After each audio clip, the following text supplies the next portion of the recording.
welcome to the Megacast. I'm Tyler Keefe here in our studios in West Bloomfield Township in Civic Center TV and 89.3 Lakes FM, our flagship stations on TV and radio.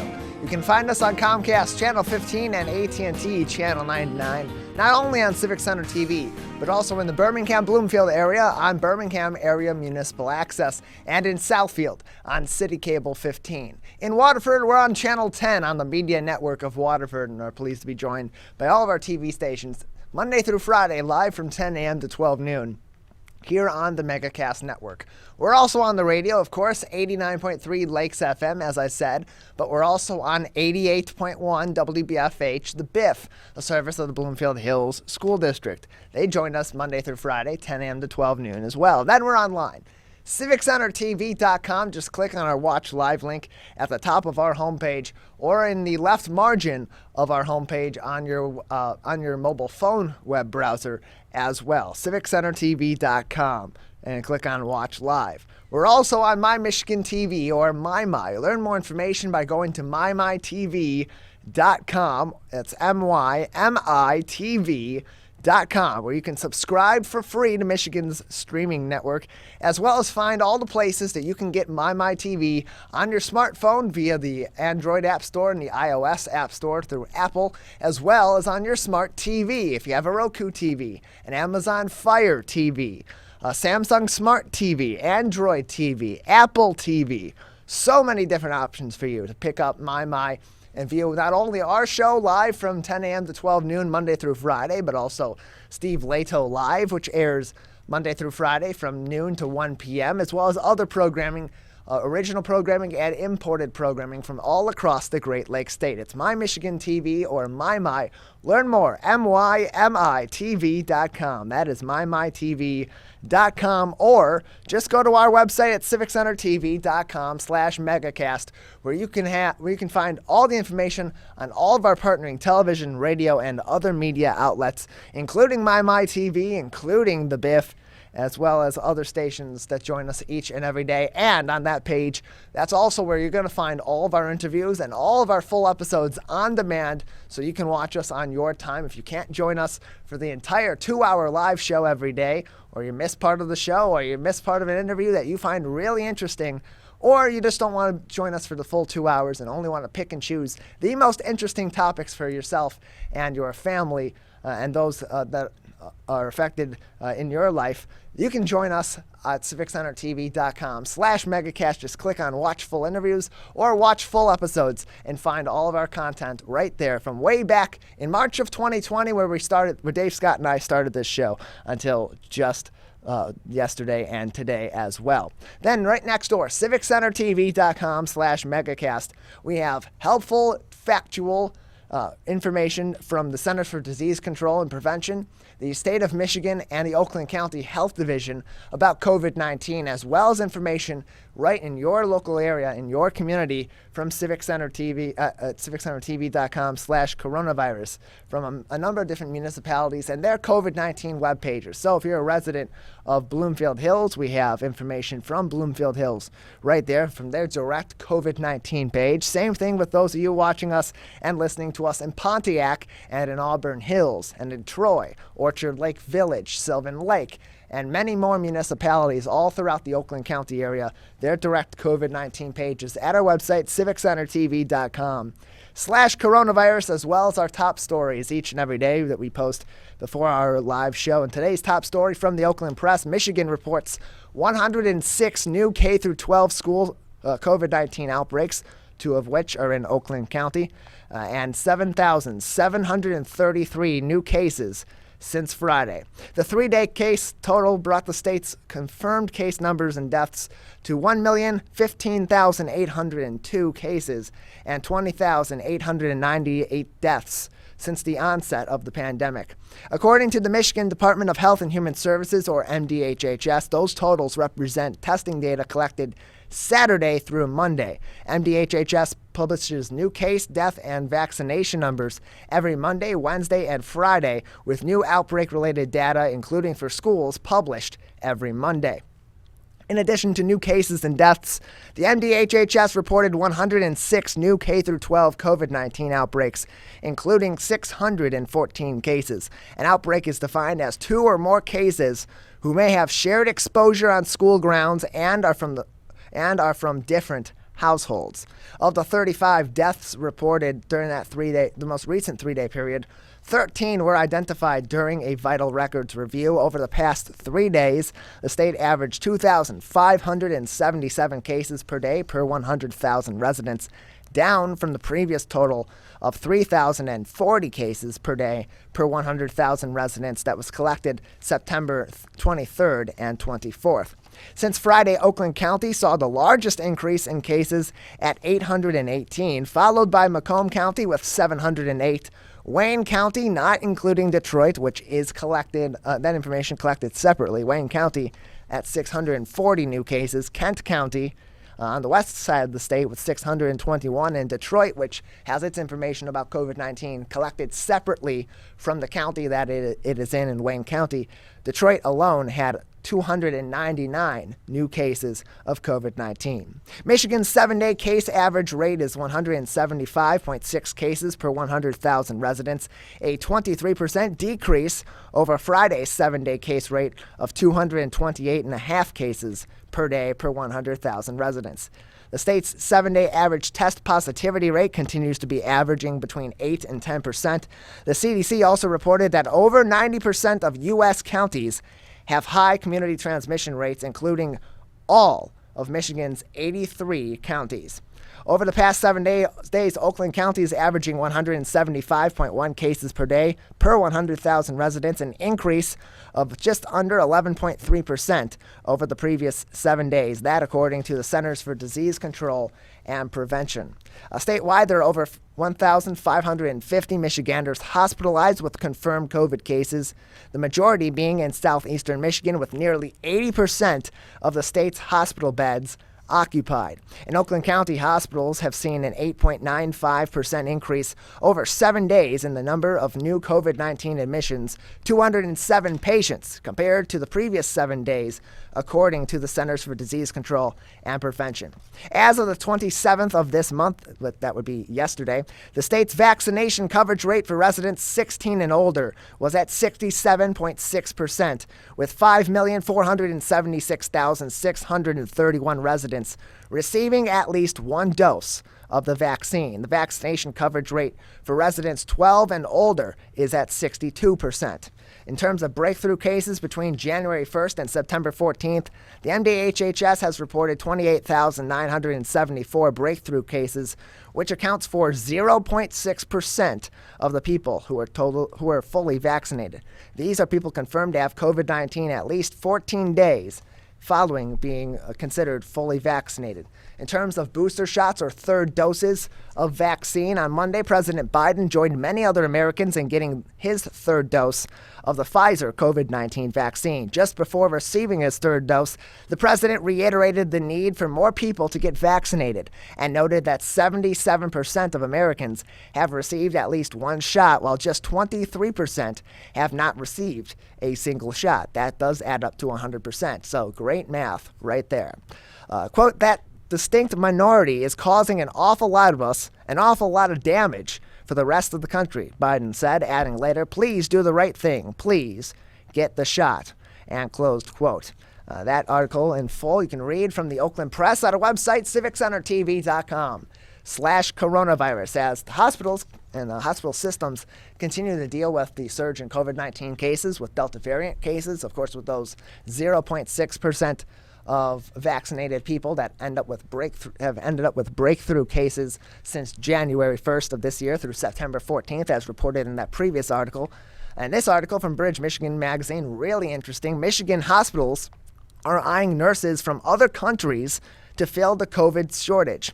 About 1,000 openings for registered nurses, or RNs, and a severe shortage of applicants is changing how Henry Ford Health System recruits for these essential positions in an ongoing pandemic. Job listings already tout flexible hours, and some come with $10,000 signing bonuses. And Henry Ford is trying to attract newly graduated RNs from universities across the state, including through a new alliance with my alma mater, Michigan State University. But the extreme shortage means Detroit-based Henry Ford still operates with 12.5% fewer registered nurses than it says it needs, at a time when COVID-19 is once again filling hospital beds and the outlook for hiring dims among reports of a pandemic burnout in the nursing ranks.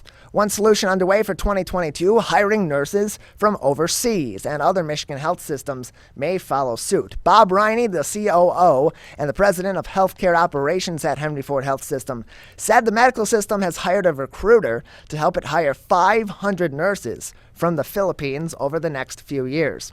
The first group of about 150 should arrive by the middle of 2022, said Riney to Bridge Michigan Magazine, quote, "But we're hoping for sooner," end closed quote.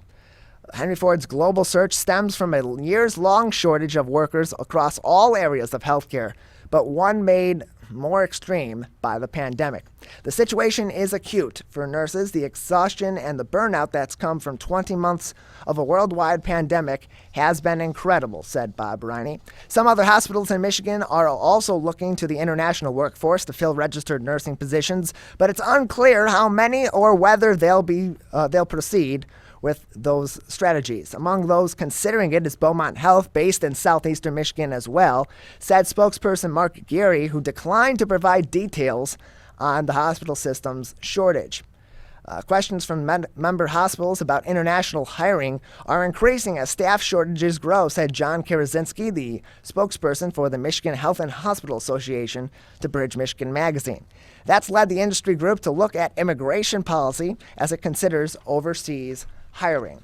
Henry Ford's move to international recruiting comes as the number of openings for RNs in Michigan is expected to increase by 9.8% through 2028, according to projections from the Bureau of Labor Market Information and Strategic Initiatives.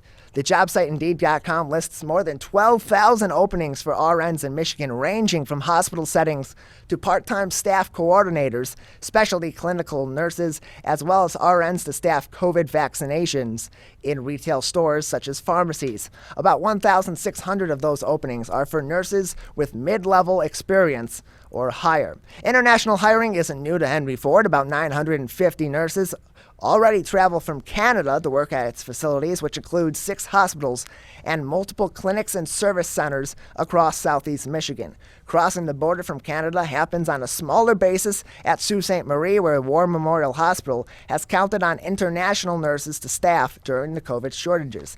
Staffing shortages also prompted Henry Ford to recruit internationally in the mid-1980s and early 2000s, said Bob Riney. At those times, the total number hired was about 200.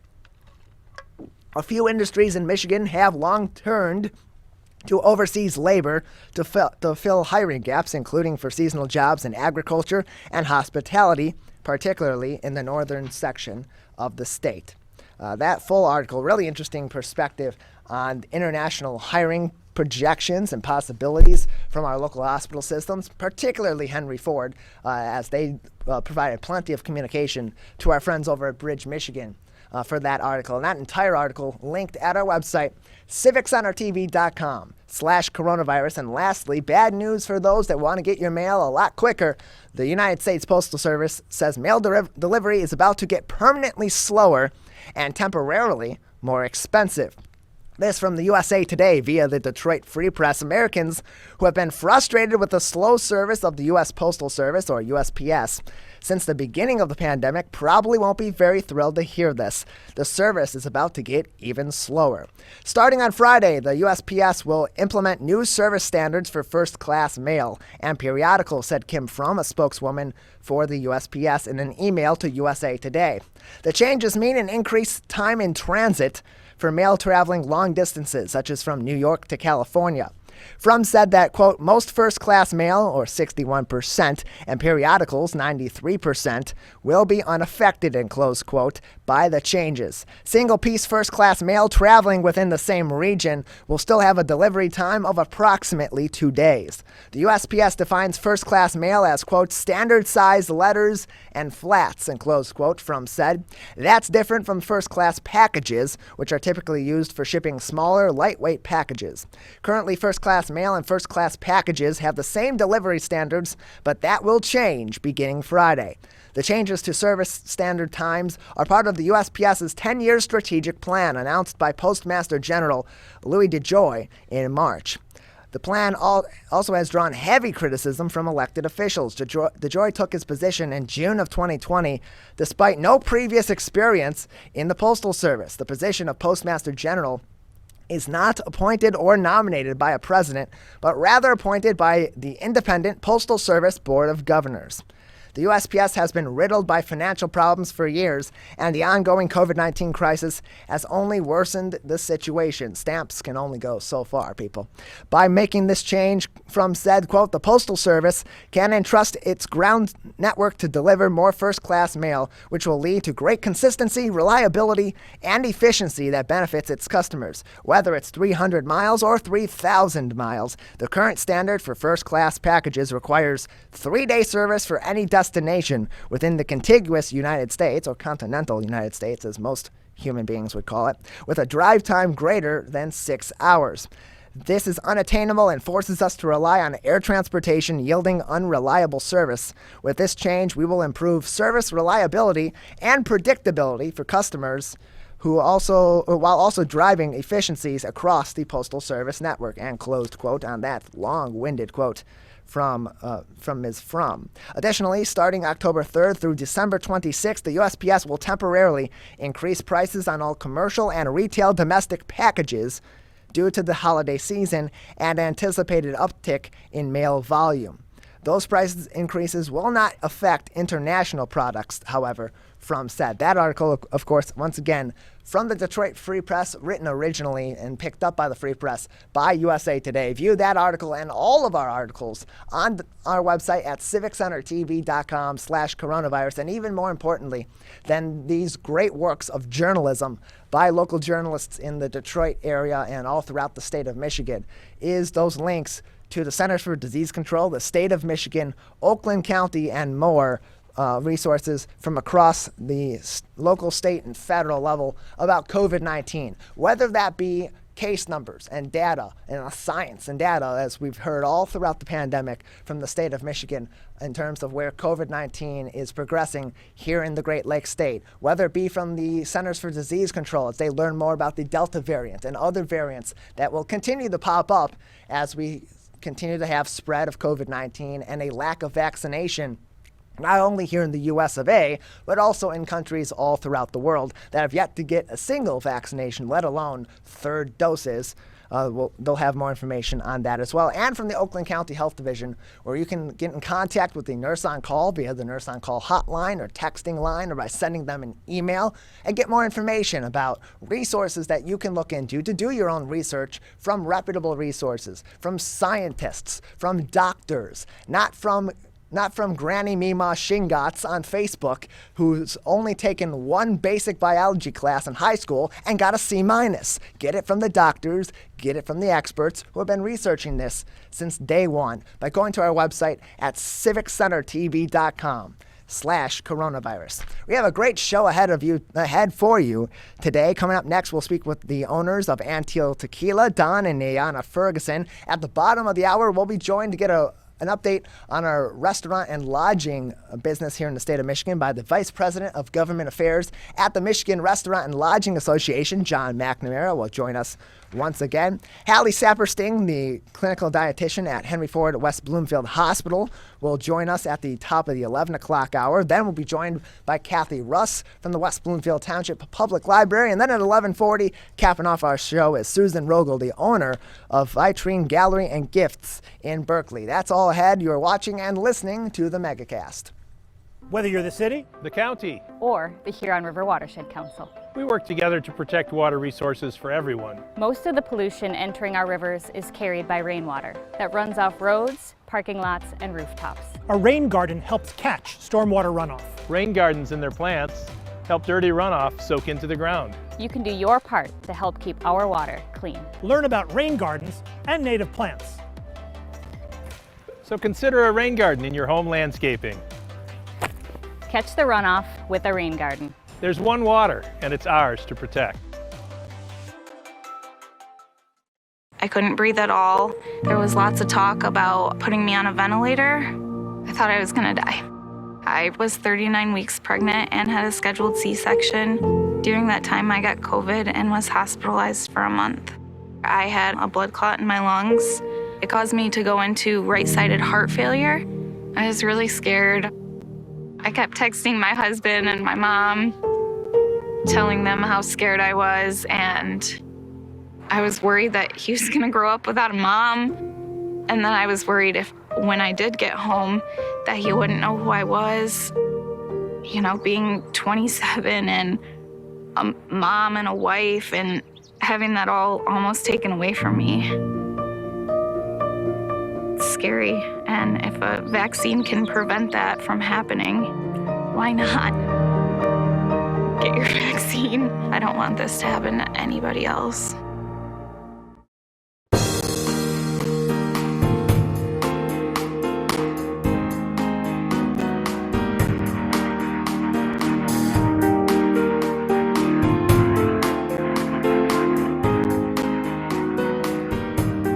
And so, we're pleased to be joined by the founders of Antiola Tequila, Don and Niana Ferguson, joining us now on the Megacast. Fergusons, thanks for being with us. Thank you. Good morning. Good morning. Good to 5 have you o'clock with somewhere. us. Yeah, exactly. So tell us a little bit about Antiola Tequila. Whew, wow. Just a little bit? Yeah, where do we start? We'll get into more. Right. I mean, we have so many stories about it, but both my husband and I have been in the corporate space for over 20-something years, because everyone always asks us, how do we get started in this? Yeah, so the Cliff Note edition of that is we did launch in 2018, but we worked on it about a year beforehand. It took about 11 months to come to market, but as Nate was saying, we were both in the corporate space, and not saying we didn't like what we were doing, but we were stressed, we were overworked, and we really wanted to do something to create a legacy and do something different. So Niana asked me one day in particular. I asked him, I said, if you could do anything, what would you do? And he said something that I never thought he would say. I said, I would own a tequila company, but I followed it immediately by, there's no way we can do that. And what I find in society, we kind of pick out what we can't do before what we can do. And that's kind of where I was trained and where my mind, went immediately is there's no way we can do that. The money standpoint, the knowledge, even though I had a love and a passion for tequila, I instantly went to there's no possible way. However, I was proven wrong, obviously. Yeah, I asked him, I said, well, why not? And of course, he was skeptical for a while, but as a woman, I'm going to push the issue, especially if I think it's a good idea. And I basically 2 days later, I found the distillery that we actually work with today. Yeah. And, I presented him with the information. And actually, a couple months later, we got some samples. And he was still skeptical because he thought they were going to be nasty or something. I was a tequila snob, so I was very, very skeptical that this is not going to be good. But it was premium tequila. Yeah. And so as much as I kept pushing back, she just kept proving me wrong. Exactly. And here we are today. So 3 years later, we've been on the market for 3 years. Yep. We've won over 27 awards and accolades since 2019. We are considered a very big emerging brand. So yeah. I think me pushing him along worked out. Yeah, so at first we only launched in the Michigan market just to prove the concept. And when we did decide to go down this crazy road, because it is a little crazy at some times, I wanted to do things different. So in our portfolio, I didn't want to do what everybody else does, a Blanco, Reposado, Añejo. So we created the world's only coconut lime Blanco tequila, and we have a Reposado that is aged 8 months in Tennessee whiskey barrels. So that's a little bit longer than most Reposados, and the choice of barrel is actually a little unique as well. Yeah. We're joined by Antila Tequila founders Don and Nayana Ferguson with us today on the Megacast. Learn more at antiltequila.com. And so there's so many different products on the tequila front, and there's so many different businesses really with any alcohol or liquor. What makes Antila Tequila special and makes it different from those other products that should attract customers to at least try it, if not make it their regular tequila of choice? I think it's a couple of things, you know, and I'll speak to the world's only coconut lime Blanco. And with that, we found that there are a lot of people that still don't consume tequila. And maybe it's a spring break story back from 1983 where they went down to Cancun and had a little bit too much. And so it kind of came back with them as far as a bad experience. And we wanted to change that mindset. So with the coconut lime, we found that people still do enjoy a margarita, but they won't drink tequila straight. So what if we create an infused tequila with all natural flavorings from the coconut and the lime, no added sugars, no added synthetics whatsoever, just that natural, flavor from the fruit. I don't know if the coconut is a fruit. We're just going to call it a fruit. But that's where the game changer was, where people would drink it and wow, it's really smooth. All of our expressions are sipping tequilas. And that's another thing that sets them apart. But the flavors, the choice of the barrel for the Reposado, that is one component that sets us apart from the rest. But I think it's our story. I think that's our story too, but I know I hear from many people and consumers that they say that our tequilas, all of them are sippable. We know there are some Blancos out there that are very harsh, and people get that tequila scrunchy face, as we call it, when they're drinking a shot. Our tequila doesn't do that. So that sets us apart as well. But our story is I'm the first Black woman to own or co-own a tequila brand. I am a 16-year pancreatic cancer survivor and an 9-year now breast cancer survivor. And so I educate people as well on drinking a premium spirit, just because of the fact that we made our tequilas with no artificial sweeteners or synthetics, so I can drink it. It doesn't spike my glycemic index like some spirits can. So that is part of the story. Part of the story as well is my husband leaving a VP of operations position, to do this full time. And a lot of people can relate with that, because most people dream to do that. And that's something that I think we inspire people to do. Yeah, we're relatable. I mean, the fact that we're just we always say it, we're two ordinary people that decided to do something extraordinary. And we, at first we launched in the Michigan market. Now we're available in 8 states. Yes. In a week and a half, we will launch in the Caribbean. Yes. And we have plans on launching in 5 more states next year, 27 awards. And then about a month and a half ago, 2 months ago, for National Tequila Day, we launched the first ever Tarraco blood orange infused Blanco tequila. So that was a big hit in Michigan. Right, it was. So I think all of those things set us apart. Well, I do have some breaking news for you from the Library of Congress and their botany experts that the coconut is, botanically speaking, is a fibrous one-seeded drupe, but can in looser definition be defined both as a fruit, a nut, and a seed. So we're all correct. It's all good. So good. It's also great. What's also new every day. Exactly. And what's also great about your product is that it's local. You're able to support a local company that's making great products as well, which is something that's become a much greater focus, I think, for a lot of people over the past year and a half plus during this pandemic. So where can people get Antila Tequila in the local area here in southeastern Michigan and all throughout the state?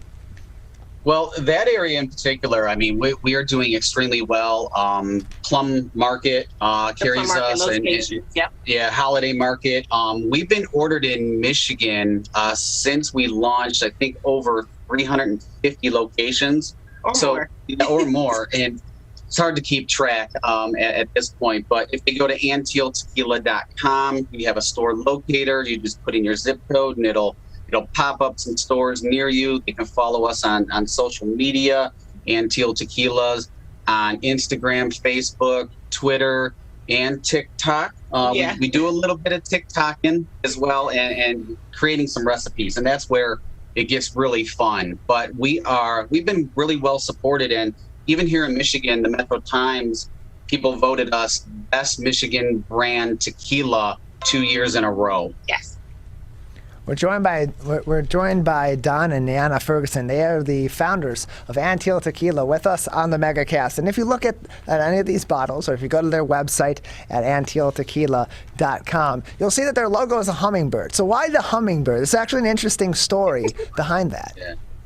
Yeah, it is. It's actually a personal story between Don and I, and it is something that we wanted to do. We wanted to be different. Yeah. But the personal story, I'll tell the personal story, is that when we got engaged, and we were in the Dominican, and we got engaged, and you're celebrating life, and we were at dinner, and we started talking about our life together and things like that, and things that we were going to do, and we started seeing hummingbirds. Yeah. So that's a personal story that we always kept with us. And on that trip, that was the first time that we ever talked about the potential, the fantasy of a tequila brand, and to see hummingbirds. But my hummingbird stories, actually take me back up north, staying in Charlevoix, actually rescuing a hummingbird and having, the ability to hold a hummingbird, and it just flew out of my hands. So that was just something that always resonated with me. And when we wanted to create a logo, we wanted a logo like Apple, like McDonald's, like Nike, something that would really stand out and be different,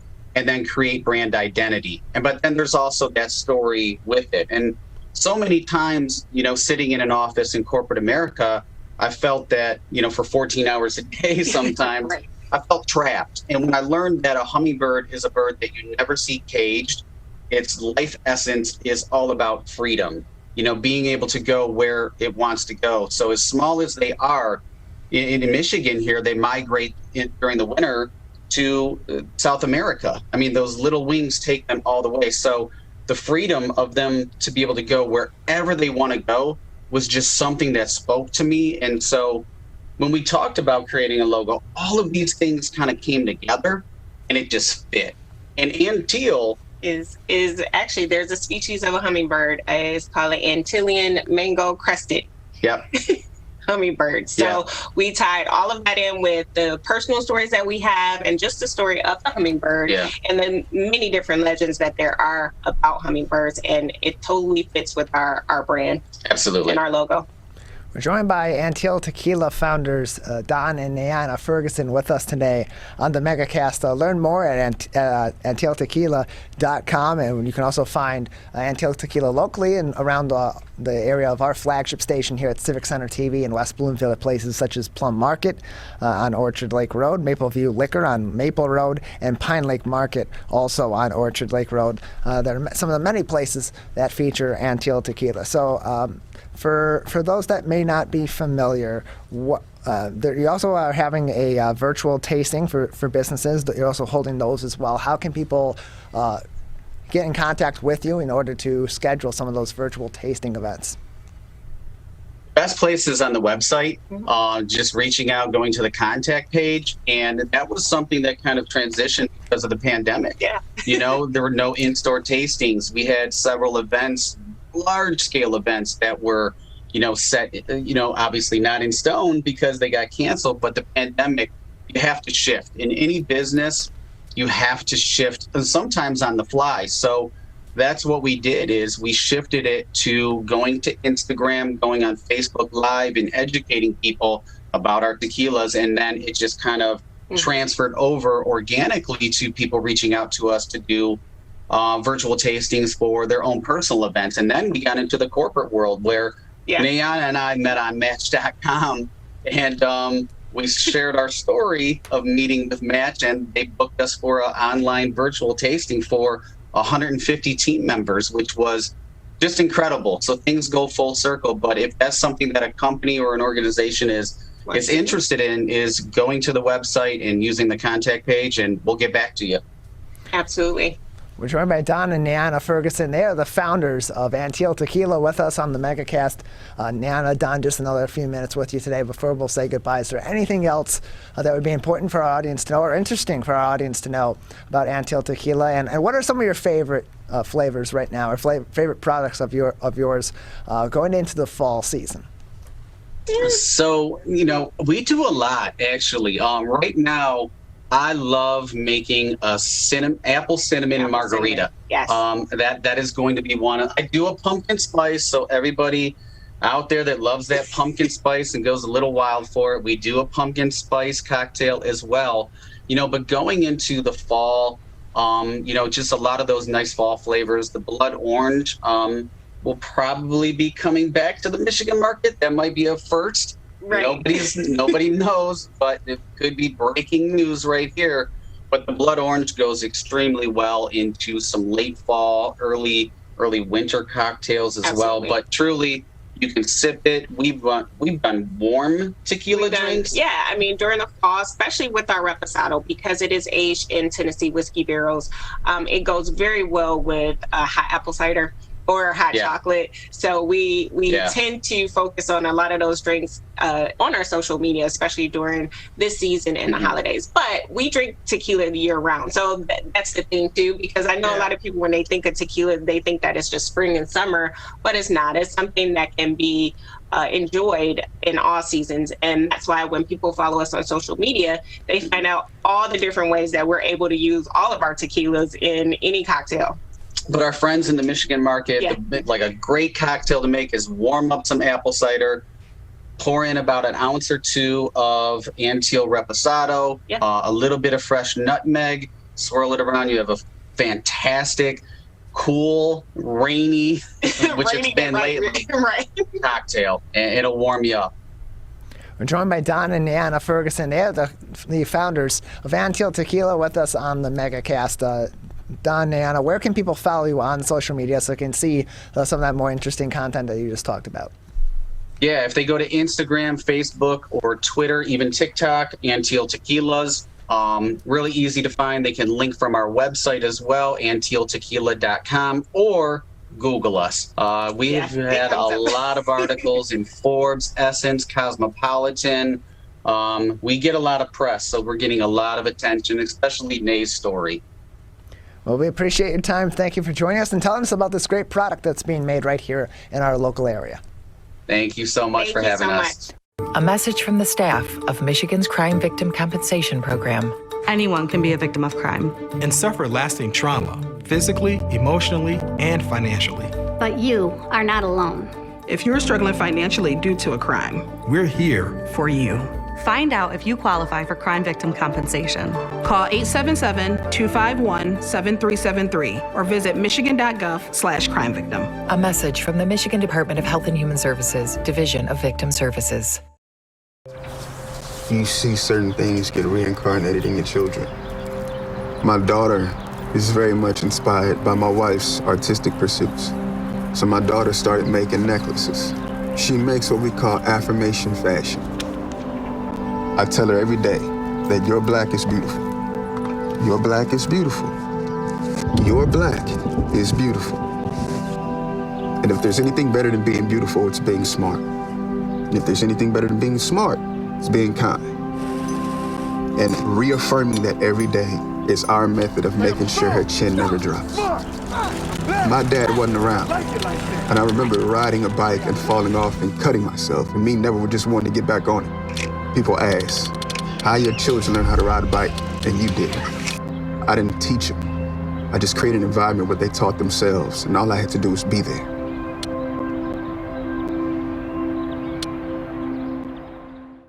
Whether you're the city, the county, or the Huron River Watershed Council. As partners working together to protect our water resources, we agree. Pet waste is a source of harmful bacteria in the Huron River. When it's left on the ground, it can wash into the storm drains. These lead directly to our streams. No filters, no treatment. Here's one thing we know that can help keep our water clean. Pick up pet waste and trash it. Pick up pet waste and trash it. So pick up pet waste and trash it. There's one water, and it's ours to protect.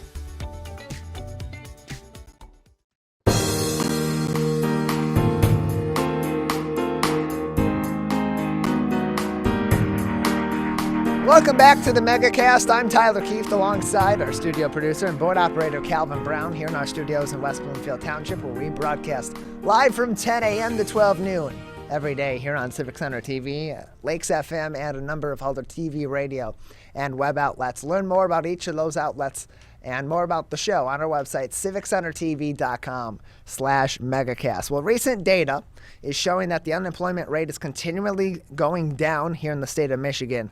Does that affect, however, all of our industries, or is that just simply a change in data that's not quite as general? Well, we're going to talk about that as it pertains to the restaurant and the lodging business here in the state of Michigan. We're pleased to be joined once again by John Mcnamara. He is the Vice President of Government Affairs at the Michigan Restaurant and Lodging Association. John, thanks for being with us today. Thanks for having me. So, as I said, the unemployment numbers in Michigan are continually going down. Those numbers have been consistently reducing over in the recent weeks and months. Is that showing up in on the front lines of employment in the restaurant and lodging business here in the state of Michigan, or is there still a significant staffing crisis that is affecting these businesses? Unfortunately, there's still a significant staffing crisis that's facing this industry. And in August, the U.S. economy added roughly 235,000 jobs.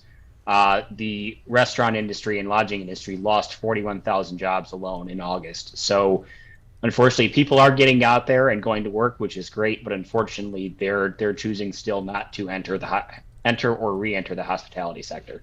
And at this moment in time, how is that continuing to affect these businesses? Because earlier on in the pandemic, even the most recent weeks and months, it's resulted in varying open and close times. It's been resulting in longer shifts or sharing of shifts between various staff members. It's resulted in certain parts of the menu or certain amenities to some of these businesses simply not being available. Is that about par for the course still right now, or are there further changes and reductions that may be coming in the future in this business if this staffing crisis is not properly mitigated?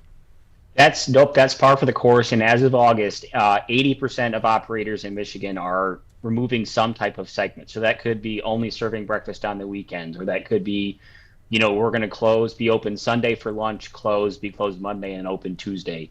81% of hotels are simply not filling rooms because they don't have the person power to turn that room over. So people are being forced to turn away business simply because they don't have the staff to do this. And, you have a lot of owner-operators right now who are, it could be checking IDs at the door, or who are working behind the bar, or who are working and have been working side by side with their staff. But, also do have businesses to run. So it's a stress on everyone right now.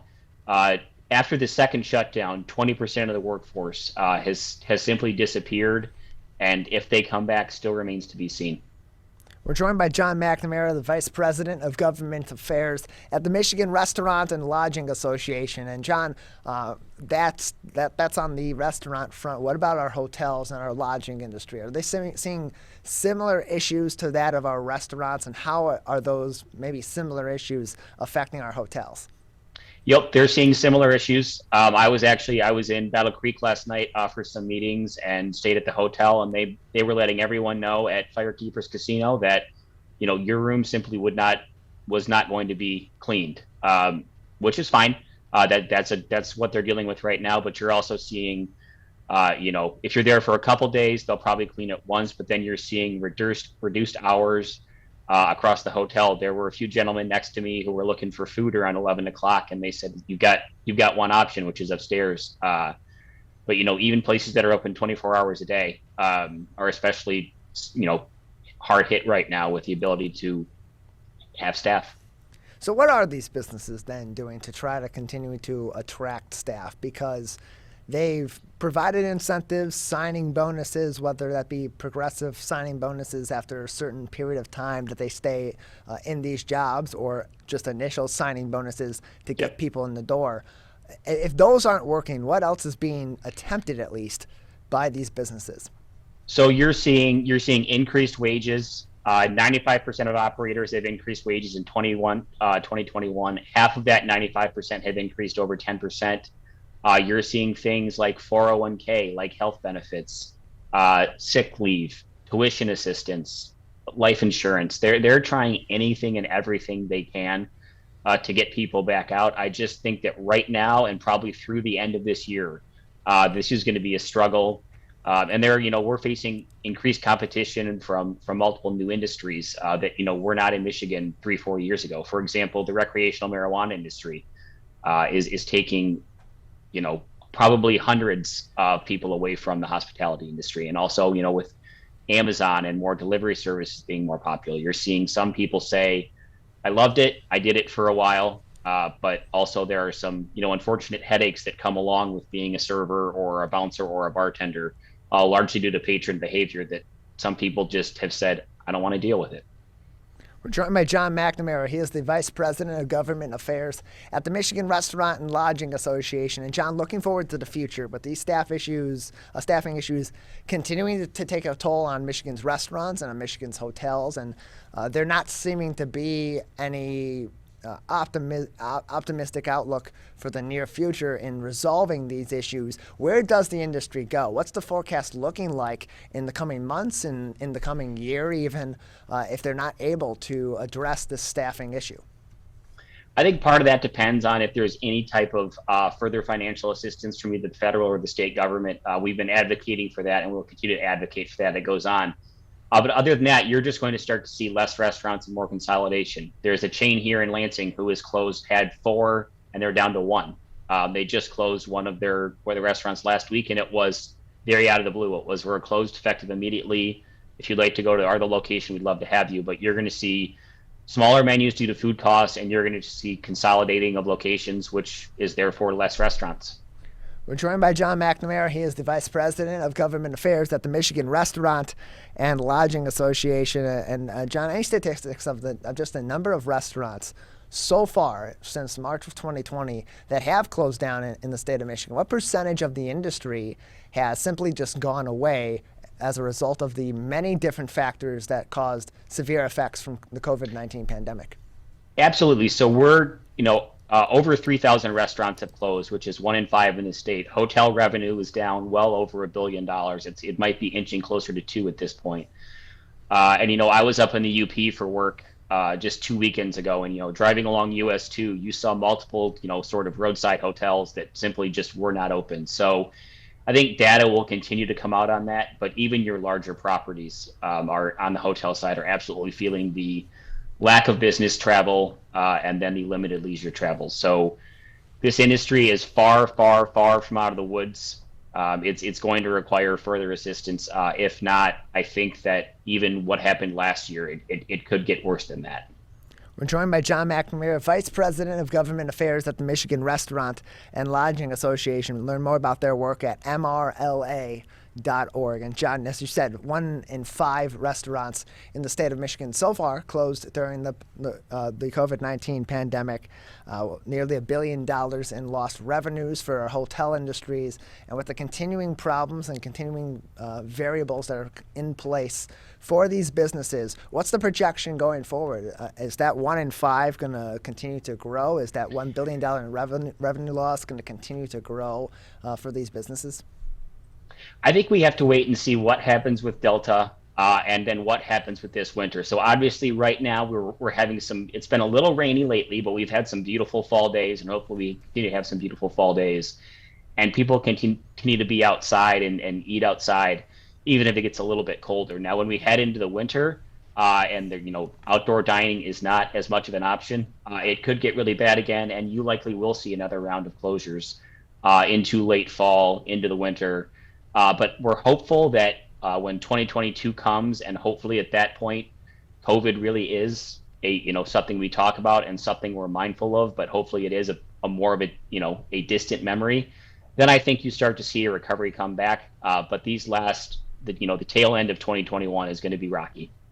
We're joined by John McNamara, the Vice President of Government Affairs at the Michigan Restaurant and Lodging Association. John, in your position as the Vice President of Government Affairs, what is the Michigan Restaurant and Lodging Association doing in terms of calling on the government for more assistance potentially for these businesses? Is more relief needed to help bolster this industry, or at least keep it alive long enough to see the end of this pandemic or the beginning of the end of this pandemic and make some sort of a comeback to normalcy? Absolutely. So we're continuing to work with our partners in Washington, D.C. at the National Restaurant Association on a federal package, but also, Michigan is sitting on billions of dollars from federal relief that is there to be spent. We had a Capitol Day here in Lansing on the 15th of this month and did a presentation to a joint committee of the House Economic Tourism Committee, along with the Michigan Senate, on the state of the industry, and just showed the legislature that while summer was good for some, this industry is still going to need a lot of help. And we're talking things like a Michigan-specific restaurant recovery program, an event incentive like they did in the state of Colorado, some money for HVAC, but then most importantly, money for training for current workforce, and then to help build back and train the next generation of workforce and leaders in this industry. So in terms of staffing, in terms of filling staffing positions let's start with the restaurant industry. What is needed? Is it just general staff workers, servers and cooks and so on? Is it management? Is it across the board? It's across the board. It's everything from a host to a hostess, which is a lot of people's first job, up to server, bartender, barback, someone to boss, line cook, chef, manager, general manager, across the board. It is not, unfortunately, it's not just one specific type, which is why we want to focus so much on training and helping, even at the high school and community college level, of showing people that you can have a very good career in this industry, working your way up and progressing.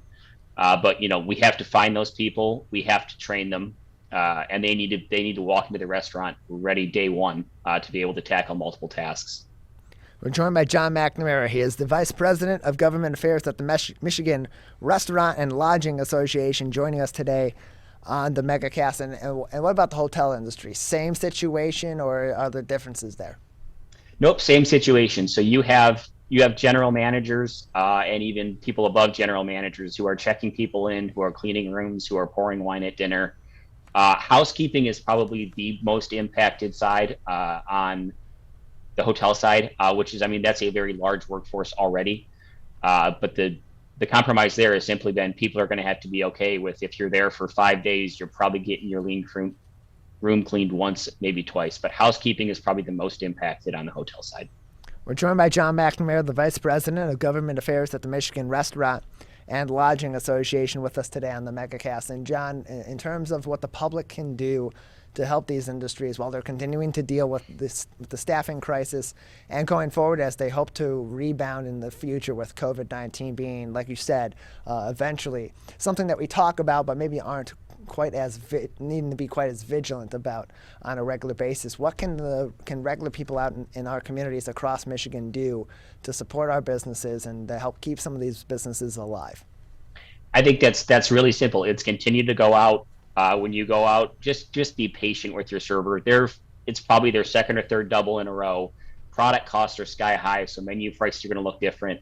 And it might just take a little longer, but they're doing everything they can to make this experience as wonderful as they can.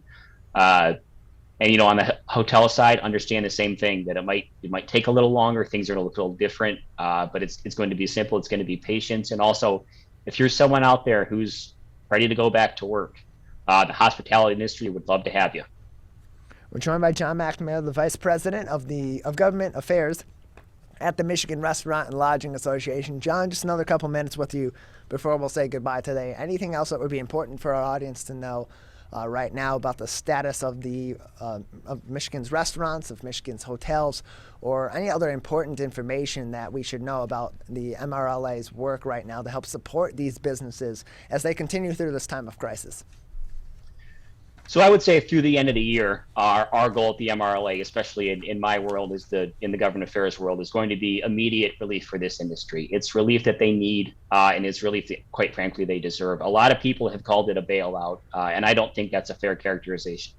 These were businesses that were shut down for 159 days. They were not asked to close, they were told to close. They dealt with capacity restrictions, they dealt with staff, they've dealt with skyrocketing food costs, and they've dealt with a patronage who for a short period of time was very understanding and worked with them, but in general has gone back to a pre-pandemic mindset. So our focus is going to be simply money. And it comes in the form of restaurant recovery fund. It comes in the form of event incentive that I mentioned. It comes in the form of staff training.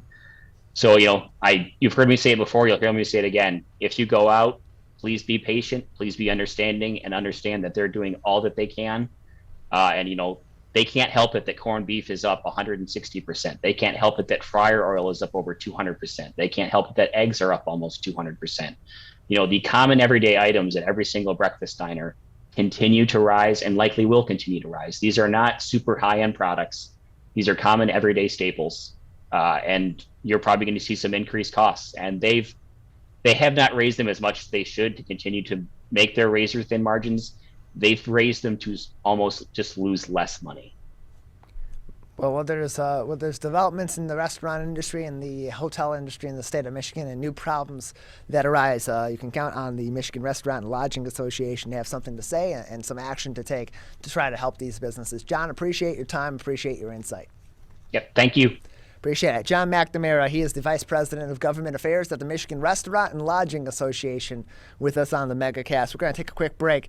On the other side, we'll kick off the second hour of the show, being joined by a clinical dietitian at Henry Ford West Bloomfield Hospital to talk about the benefits of a healthy diet. Halle Saperstein will join us next on the second hour of the Megacast. I couldn't breathe at all. There was lots of talk about putting me on a ventilator. I thought I was going to die. I was 39 weeks pregnant and had a scheduled C-section. During that time, I got COVID and was hospitalized for a month. I had a blood clot in my lungs. It caused me to go into right-sided heart failure. I was really scared. I kept texting my husband and my mom, telling them how scared I was, and I was worried that he was gonna grow up without a mom. And then I was worried if, when I did get home, that he wouldn't know who I was. Being 27 and a mom and a wife and having that all almost taken away from me. It's scary, and if a vaccine can prevent that from happening, why not? Get your vaccine. I don't want this to happen to anybody else. Motorcyclists are hard to see. To keep everyone safer, it's important to always look for them and know where most crashes occur. 84% of motorcycle and vehicle crashes happen on streets, not highways. And most crashes with motorcyclists occur when vehicle drivers are turning left. So before turning, especially to the left, make sure you look for motorcyclists. Then look again. It could save a life.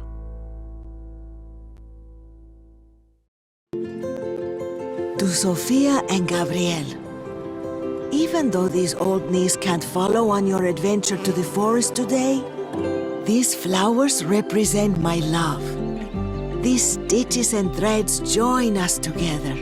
And wherever you see a flower, a bird, a beautiful tree, know that my love is with you. Make the forest part of your story at a park near you. Find one at discovertheforest.org. Can I ask you a question? Why did you get your kids vaccinated?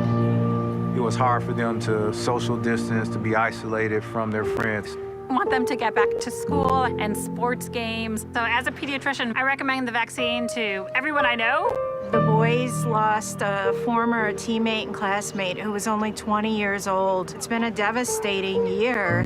We want to get back to normalcy. Our daughter is really looking forward to being with her friends, being a kid.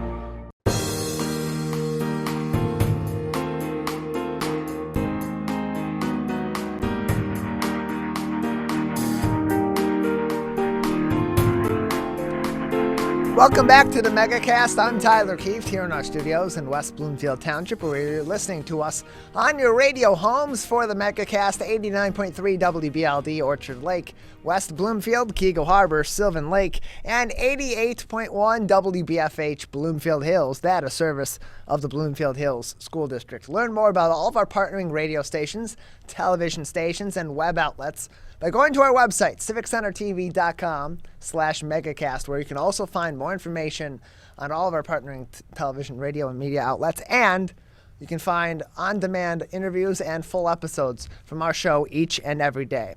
We're pleased to be joined to kick off the second hour of the program with Halle Saperstein. Halle Saperstein, the clinical dietitian at Henry Ford West Bloomfield Hospital, joins us on the Megacast now to talk about the benefits of a healthy diet. Halle, thanks for being with us today. Thank you for having me. Appreciate having you on. So let's talk about some of the efforts that are being undertaken by Henry Ford West Bloomfield Hospital and by Henry Ford Health System to help promote a healthy lifestyle. Because it's one thing to promote it and say, hey, we should be living a healthier lifestyle, we should be eating healthier, but it's another thing to show it in a way that's realistic to the average person and the average family. What are some of those ways that your team is helping to promote a healthy lifestyle in a way that is attainable and realistic for the average person? We try to make things easy and attainable and things that you can do at home. One good thing to do is kick off your day with breakfast. So I thought maybe I should start with breakfast first. Sure. And go with that. So to start a healthy lifestyle eating breakfast sets your tone for the day. Eating a balanced breakfast includes eating a lot of macro and micronutrients to get your protein, complex carbs, and eating healthy fats. Breakfast also helps to kickstart your metabolism. A lot of people decide to sort of skip breakfast, but that also makes us very sluggish, makes our blood sugars go low, and we lose concentration during the course of the day. So it's really, really important to try to kickstart your time or kickstart your day with breakfast, especially going back to work. I know a lot of people have been home for so long, and now that we're returning to office and returning to school, consistency and scheduling breakfast is of utmost importance. I thought I might bring a few breakfast items today to show everybody. Sure. So it's really important to get your macronutrients, which are your carbohydrates, your protein, and your fat in your diet. Your carbohydrates are your immediate source of energy, so we need those right away. Eating whole grain breads, eating oatmeal, excellent sources. Protein helps to sustain you. So at every meal, you should consider getting a source of protein in. And fiber helps with fullness. So whenever you're looking at your carbs, make sure they're complex carbs, make sure they have fiber, at least 4 grams of fiber per serving. Our recommendation is 25 to 30 grams of fiber per day. So trying to get little bits here and there is very, very important because it's hard to get all at one time. It's almost nearly impossible. And then fat. We need fat in our diet. It helps us absorb vitamins, especially your vitamins A, D, E, and K. Those are your fat-soluble vitamins. And so you need that fat in your diet to help with that absorption. Fat also protects your heart, and it's also great for your brain health. So I thought I'd go and show you a couple meals that might be great kickstarts for your day. Sure. One of these is just simply, and these are all very, very easy. They take minutes. But this one is a whole grain waffle with some peanut butter and some fresh fruit. And then you can consider, if you wanted a dairy, you can also add a yogurt to that meal as well. This is a nice protein-rich meal. It's an egg sandwich and with some avocado. And you could do avocado slices, which is a great source of fiber, and then nice fresh fruit to go with it. This particular meal is a breadless egg sandwich. So it's actually 2 eggs with a nice healthy meat in the middle.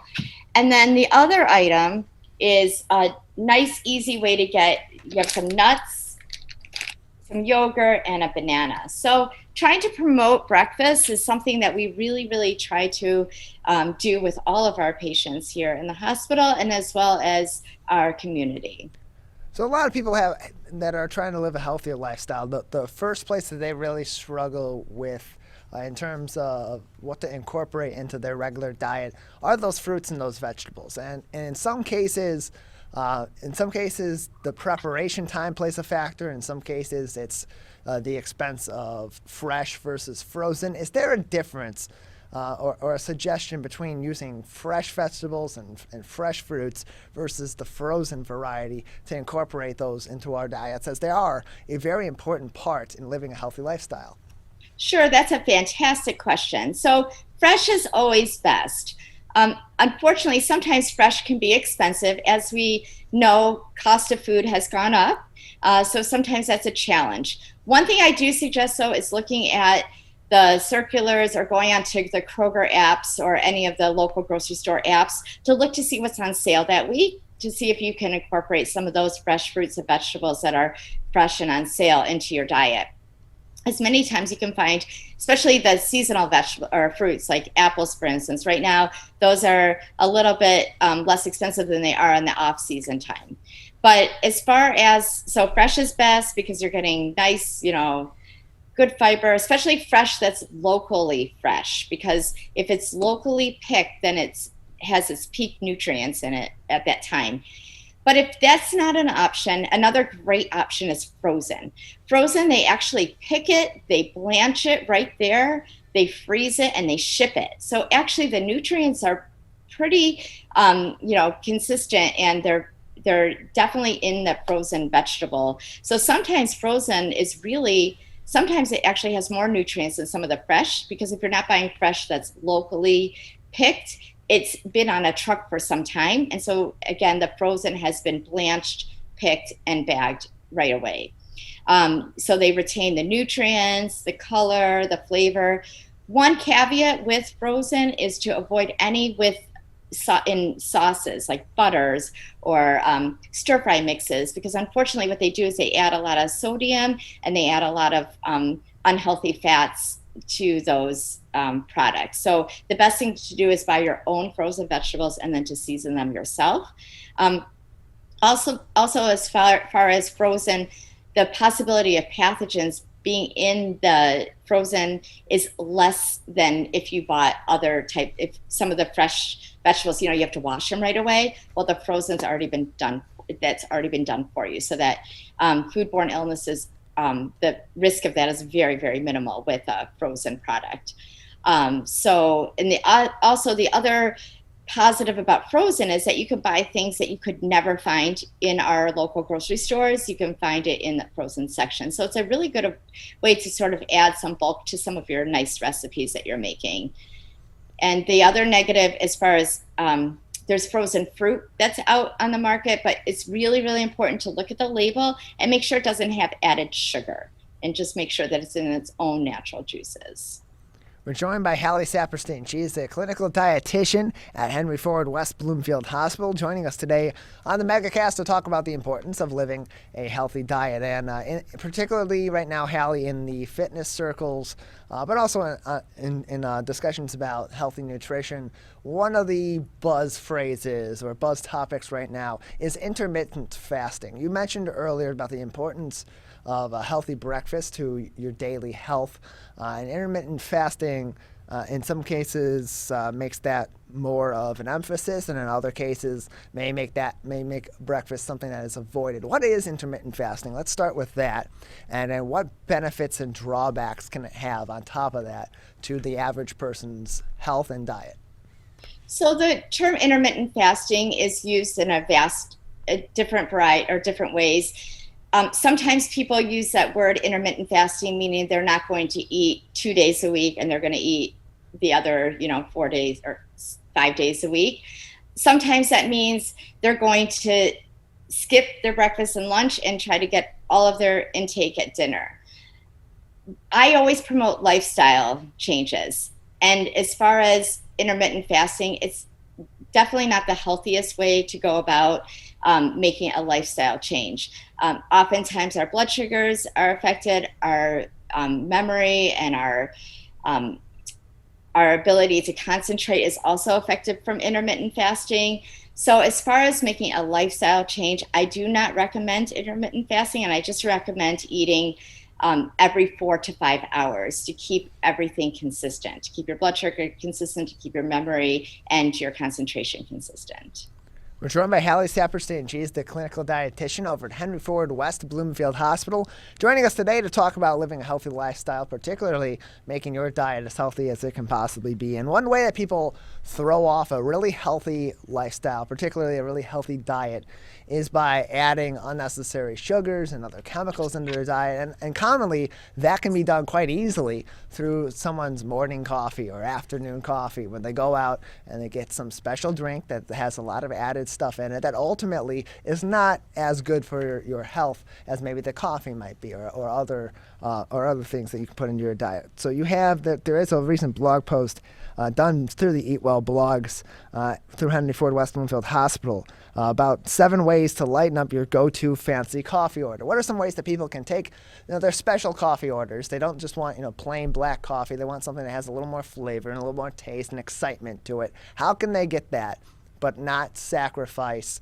the benefits of the coffee, and on top of that put their overall health and diet at risk? Absolutely. Great question. Oftentimes we do go to our local coffee places and we want a nice frozen beverage or an iced coffee. Unfortunately, sometimes those are laden with a lot of different creams and sugars, but there's a lot of different ways you can make them still taste tasty and get a lot less sugar. Just to give you a little bit of backstory on the sugar content, some of these coffees have 17 teaspoons of sugar per cup. If we're ordering some of the specialty coffees, our recommendation for a healthy adult is no more than 6 teaspoons of added sugar for women and 9 teaspoons of added sugar for men. So take that into account, that sometimes your coffee can have 3 times as much added sugar as it is recommended in your healthy diet. So one way to make that coffee healthier is what I say, skip the whip. That means don't add whipped cream, but maybe add some non-fat foam. It's just skim milk that they just foam on top. And they can also add a little bit more milk in there to just give you a little bit more calcium into your coffee drink and make it a little healthier too. That way, you could also use soy milk, hemp milk, almond milk. All of the local coffee places are now offering a lot of different types of milk.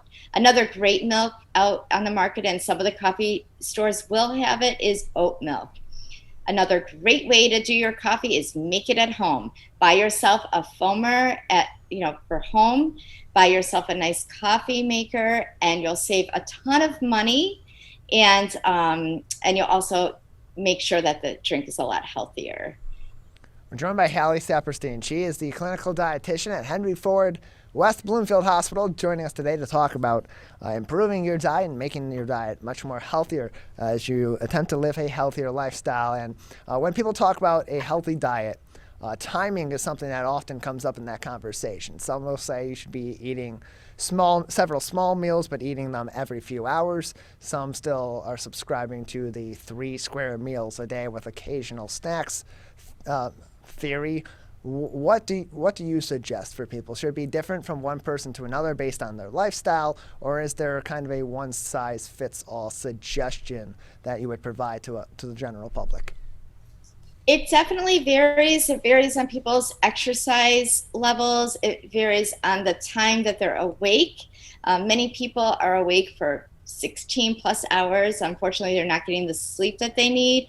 But our recommendation is to keep your blood sugars in check and to keep yourself, again, with your concentration and your activity, your energy level up. You want to make sure you're eating every 4 to 5 hours. So in other words, if you wake up at, say, 8 a.m., you want to make sure you eat breakfast soon after you wake, and then eat a healthy lunch by 12 or 1, and then dinner by 5 or 6. If that's not possible, that's where you integrate snacks.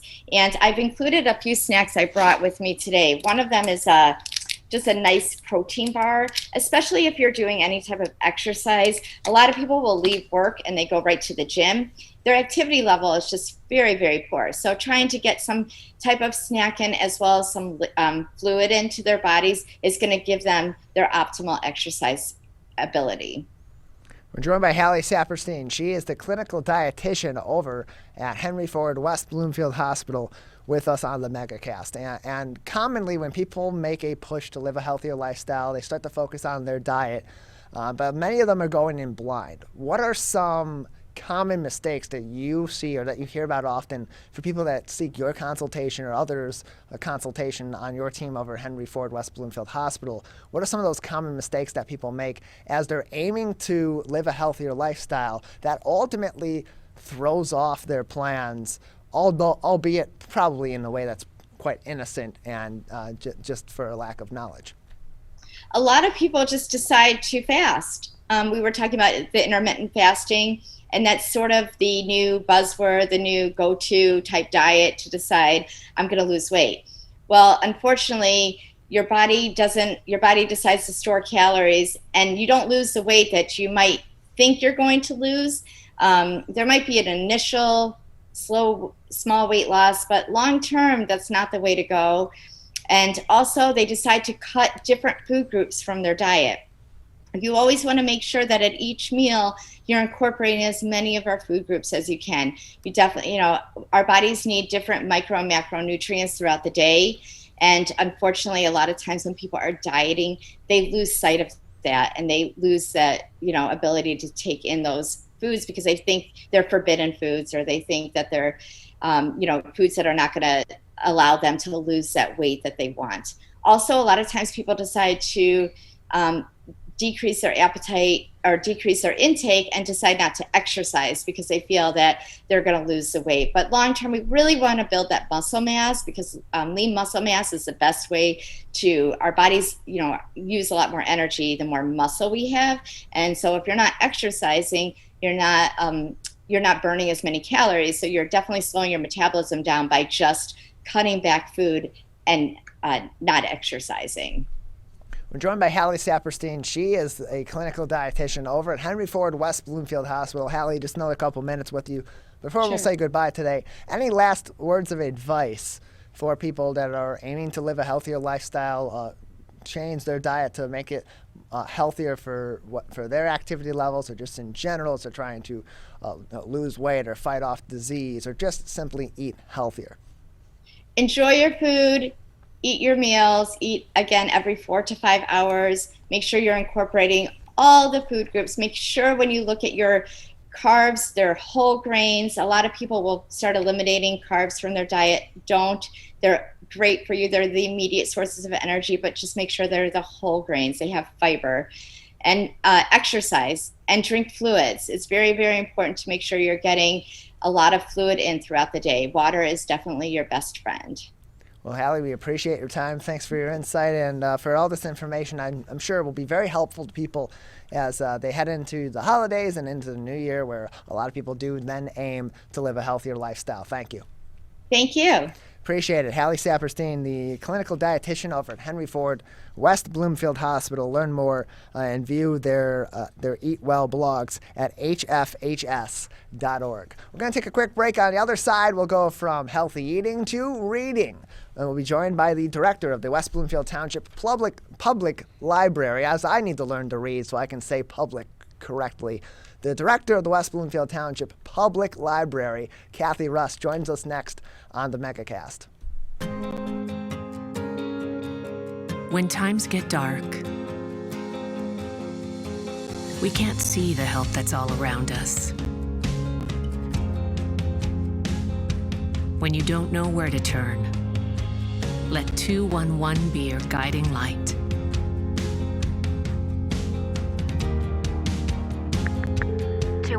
How can I help you? Our guides are ready to connect you with the help you need.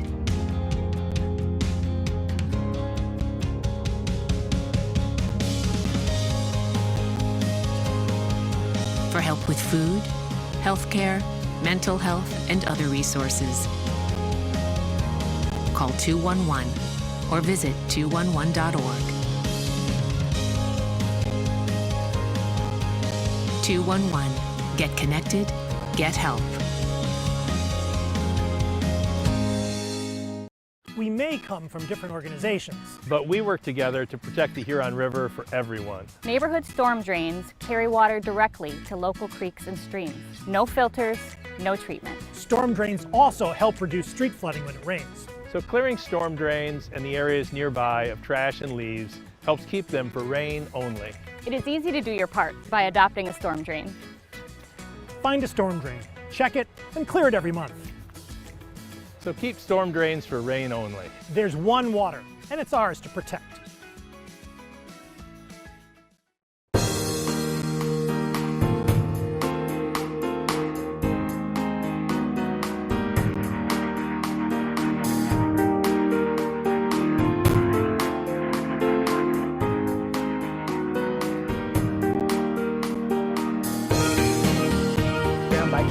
She's the director of the West Bloomfield Township Public Library with us today. Kathy, thanks for being with us. Oh, it's my pleasure, Tyler. Nice to be back. Yeah, nice to have you back. Tell us what's going on at the West Bloomfield Library. It's been a while since we've talked to you, and I'm sure some things have changed given the COVID-19 situation. And now we're changing seasons, heading toward the fall. Yes. Well, so this is fall is always a busy time at the library. In any year, the pandemic has changed things, obviously, but I think the biggest news that I'd like to share is that the library has restored its pre-pandemic hours. So Monday through Thursday, 9 a.m. to 9 p.m., and then Friday and Saturday, 9 till 6 p.m., and then Sundays, 12 to 6 p.m. So, previously we were closing a little bit earlier in the summertime at 7 o'clock. And so we're back with all of those hours. Another thing that I think is really important to make sure that the community knows, especially the students in the community, the study rooms are open, and we have restored all of the seating to the library. We have replaced the furniture so there's more distance between chairs and the comfortable chairs. Not exactly social distancing, but so that there's a reasonable amount of distance. But people are welcome to come back and study. There are no time limits to be in the building. And, West Bloomfield Township residents and residents of our contract communities, which are Orchard Lake, Sylvan Lake, and Kego Harbor, are welcome to reserve the study rooms and make use of them. So we're really excited about that. We're joined by Kathy Russ. She is the director of the West Bloomfield Township Public Library with us on the Megacast. Of course, it is September, and September is library card sign-up month. So, Kathy, let me just start with the simplest question. Why should people get a library card? Well, I'm going to answer that with another question. Why wouldn't people get a library card? Lots of reasons to get a library card. The first is it gains you access to an absolute wealth of library materials. The library is not just about books. I can't say this enough. But even if you want it to just be about books, you have your choice of audio books, e-books, print books, large print books, graphic novels. And that's just the tip of the iceberg. But there are learning databases for people who are students to help you with your homework. If you're looking for a job, all kinds of career resources. If you just want to kick back and enjoy life a little bit, we've got streaming services for music and for video. And even, for video, I want to make sure that the audience knows that it's not, D-list, C-list movies. We're talking A-list movies, TV series, documentaries, cooking shows, all the cool stuff. And, magazines, newspapers, digital magazines, digital newspapers. Plus, I think the best part is you also have access to librarians and library staff who can help you with whatever you might need help with, finding that resource that you need or figuring out how to download ebooks onto your Kindle or your reading device. So, you have all the materials and you have the people that go with it. You have the library building, which is beautiful. You have the study rooms, you have the comfortable seating, you have programs, book groups, all kinds of things to do to enrich your life. And it's paid for by your tax dollars. So you have already paid for the service. So we really want you to use it because you've paid for it, and that's why we're here. We like to serve the public. We love our community, and we want to help you. So that's why you should get a library card if you haven't already. We're joined by Kathy Russ. She is the director of the West Bloomfield Township Public Library with us on the Megacast. And Kathy, if people are convinced after that very convincing argument, how can they go about getting a library card in West Bloomfield Township? What's required and what processes do they have to go through to obtain one? Okay, so great question. Well, to make it easy, we have put an online application on the library's website, which is wblib.org.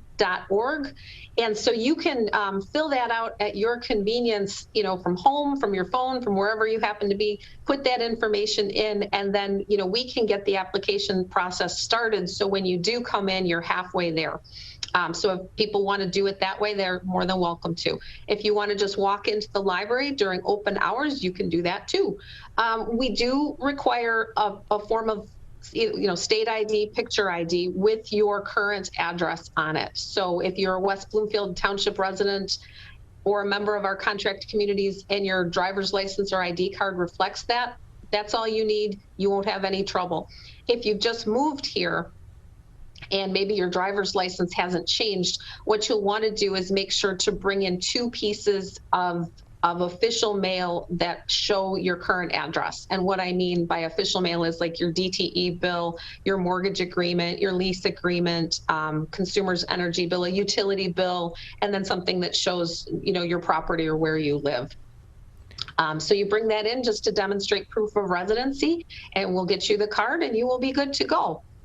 We're joined by Kathy Russ. She is the director of the West Bloomfield Township Public Library. Learn more about how you can get a library card, go through the process that you need to in order to get yours, and find more programs and more information about what's going on in the library system here in West Bloomfield Township by going to wblib.org. And Kathy, on top of all the services that are provided for books and for and digital services, library cards, all of that, there's also a lot of great programs that are held by the library and by partners at the library all throughout the year. What are some interesting ones that are coming up here in the next couple of months that may be interesting or attractive to people in West Bloomfield that might want to come and join and learn something? So I want to mention, just to make sure that the audience knows, that all of the library's programs right now are virtual. So they are occurring by Zoom, and you can go to the library's event calendar on the library's website to sign up, and we will send you the Zoom link. And the reason why we're doing that is because we're still, with the surge of the Delta variant, very hesitant to bring large groups of people together. And our programs always attract a large crowd, and at this point, we just don't want to encourage that or become a hot spot. If the library became a hot spot, or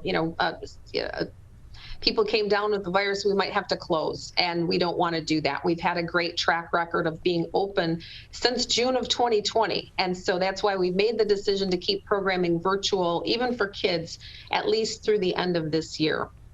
So the first thing to know is the programs are virtual. You can enjoy them in the comfort of your home or from wherever you are. But to talk about specifically some of the programs, we have some really great stuff coming up for the rest of September. We've got a virtual cord cutting workshop that's tomorrow night, and that's at 6:30. And what that program talks about is, if you still have cable and you're thinking, what is this streaming that I'm hearing so much about? What's Disney Plus? How do I get that? What's Hulu? What's Netflix? We can tell you how that process works and give you tips and tricks on how to set that up for your own home. It's always very popular. We get at least 50 people every time that program runs. It's one of our most in-demand programs. So that's tomorrow night at 6:30. We also have a virtual pajama family story time on Thursday at 6:30. And so if you're home and you've got the kids or the grandkids and you want to put your jammies on, especially I think it's supposed to be really cold, and you can just fire up the Zoom and listen to some great stories and kind of settle yourself down as you prepare to go to bed. And then another one that I'm really excited about on Thursday is we have, there's a man named Edward Ballion, and he has written the first biography of Bob Seger. It's called Turn the Page. And, Bob Seger, of course, is so associated with Detroit. So Mr. Balian is going to be presenting a program about Bob Seger and his 50-year career in music, which I think is just going to be a lot of fun. So if you like music, you like Bob Seger, tune in for that. It's Thursday, and it starts at 7 o'clock. And then last but not least, what I wanted to bring up is that Bob Seger program is Thursday, September 30th. On Wednesday, the 29th, we have a program called Rosie the Riveter, and that talks about the role of women during World War II and how women really stepped up, stepped in, kept things going, and the changes that happened after World War II, when the men who were fighting came home. So that program has been presented in a couple different libraries, always gets rave reviews, and I think it's going to be really fantastic. So that is Wednesday, September 29th, and that's at 7 o'clock. We're joined by Kathy Russ. She is the director of the West Bloomfield Township Public Library with us on the Megacast. They're back to their regular hours, Monday through Thursday, 9 o'clock a.m. to 9 o'clock p.m., Friday and Saturday, 9 a.m. to 6 p.m., and then Sunday at their main branch, noon to 6, noon to 5 at the West Acres branch on Commerce Road in West Bloomfield Township. The main branch in the West Bloomfield Civic Center Plaza, located right next door to us here at Civic Center TV at 4600 Walnut Lake Road. That is the Civic Center Plaza with all the township most of the township operational buildings there. Town Hall over there, the Parks and Recreation Building, the Recreation Activity Center over there as well. Right next door, in between both of those, is the West Bloomfield Township Public Library and also the Civic Center complex. Houses the police department. Learn more information, of course, about the library at their website, wblib.org, where you can also learn about other programs, get access to many of their resources, and learn about organizations such as the Friends of the West Bloomfield Library as well, and their Friend Shop, where you can purchase books and other materials from right inside the West Bloomfield Township Public Library. We're joined by Kathy Russ. She is the director of the library with us on the show today. Lots of great services over there and great programs coming up. Anything else that would be interesting for the audience to know today about what is ongoing over at the West Bloomfield Library, or exciting things that may be coming up in the future, Kathy? Sure. Well, I could talk about the library for like 3 hours. But I'll try to rein myself in. One thing that I do want to mention, Tyler, since you mentioned the Friends of the Library, the WB Parks is having their community garage sale on Saturday, September 25th. The Friends of the Library will have several tables there, and they will be selling materials or products from the Friends Shop. The Friends Shop isn't currently open. One exciting project on the horizon is we're looking into possibly expanding that shop so they can sell books out of there. Right now, the Friends do book sales periodically, but because of COVID and again, not necessarily wanting to bring people together in large groups, we're not able to do the book sales. But we're looking into how we can help with that. But in the meantime, the Friends materials from the Friends Shop will be on sale. Really, really cool stuff on Saturday, September 25th at the community garage sale. And, we have such wonderful friends, and the people who volunteer to be part of that group, they are just such a positive, dynamic, fun group of people. So if you're headed to the community garage sale, please stop by and say hello, and maybe you can learn more about becoming a friend of the library. We can always use more friends, and stop by and see them. And I think it's going to be a fun event in general. So, support the parks, support the people who are having the tables at the garage sale, and definitely go see the Friends. Yeah, learn more about the community garage sale that's happening on September 25th by going to wbparks.org, and learn more about the Friend Shop and all the other programs and services through the West Bloomfield Township Public Library by going to wblib.org as well. We're joined by Kathy Russ, the director of the West Bloomfield Township Library, and when you go to the library, it's like it's your birthday every single day, which happens to be today for you, Kathy Russ. Happy birthday. How are you celebrating? Oh my gosh. Well, I'm here. I'm with you. That's a great birthday present. Of course. It's a rainy Tuesday, so you know what? I thought I'll go to work, and I'm very fortunate. I have great friends and people who send me flowers and cards, and the staff's been really terrific, as they always are. And probably go out to dinner later and just be really glad that I survived another trip around the sun. Absolutely. We appreciate your time. Thanks for being with us today on your birthday, Kathy. Thanks a lot, Tyler. Take care.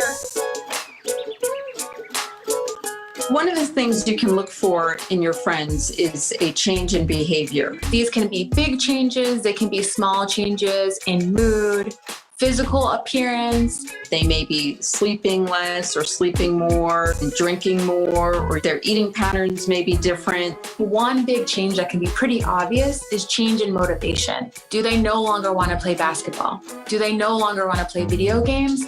Now that we're spending more time online and in virtual settings, it's really important to pay attention to the language that your friend is using and the words they're using to communicate. So when we text our friends, are they taking longer amounts of time to respond? Are they not responding at all? You don't have to be an expert to try to recognize these signs. The second that you feel it in your gut and that you're concerned, that's the second to have the conversation and open the door to what might be going on. Today, it is easier than ever to join Michigan's Organ Donor Registry and help build a bridge of hope for organ, tissue, and eye donation. Just one person can potentially save or help improve the lives of up to 75 people. By joining, your legacy could be the gift of life. Sign up today at michigan.gov/SOS or at any of the more than 145 Secretary of State self-service stations located across Michigan. Be part of Michigan's Bridge of Hope by adding your name to the Organ Donor Registry. When times get dark, we can't see the help that's all around us. When you don't know where to turn, let 211 be your guiding light.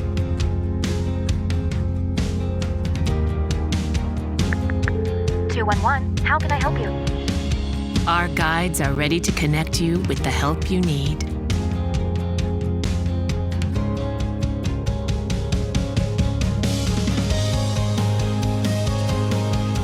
For help with food, healthcare, mental health, and other resources, call 211 or visit 211.org. 211. Get connected, get help.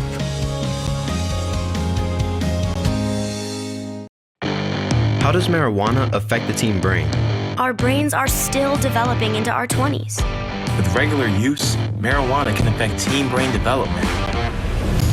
It can affect our brain's circuitry and blood flow and impair thinking, learning, and memory function, which could hold us back from reaching our potential.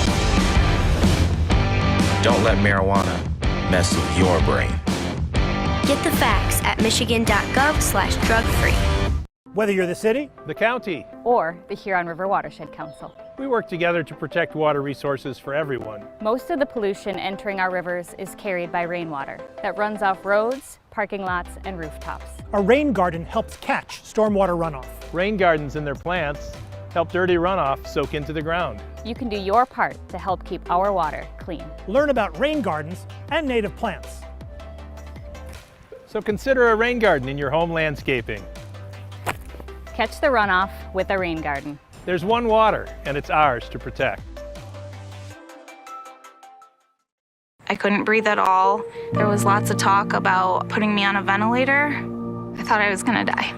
I was 39 weeks pregnant and had a scheduled C-section. During that time, I got COVID and was hospitalized for a month. I had a blood clot in my lungs. It caused me to go into right-sided heart failure. I was really scared. I kept texting my husband and my mom, telling them how scared I was, and I was worried that he was gonna grow up without a mom. And then I was worried if, when I did get home, that he wouldn't know who I was. You know, being 27 and a mom and a wife and having that all almost taken away from me. It's scary, and if a vaccine can prevent that from happening, why not? Get your vaccine. I don't want this to happen to anybody else. A message from the staff of Michigan's Crime Victim Compensation Program. Anyone can be a victim of crime and suffer lasting trauma physically, emotionally, and financially. But you are not alone. If you're struggling financially due to a crime, we're here for you. Find out if you qualify for crime victim compensation. Call 877-251-7373 or visit michigan.gov/crime victim. A message from the Michigan Department of Health and Human Services, Division of Victim Services.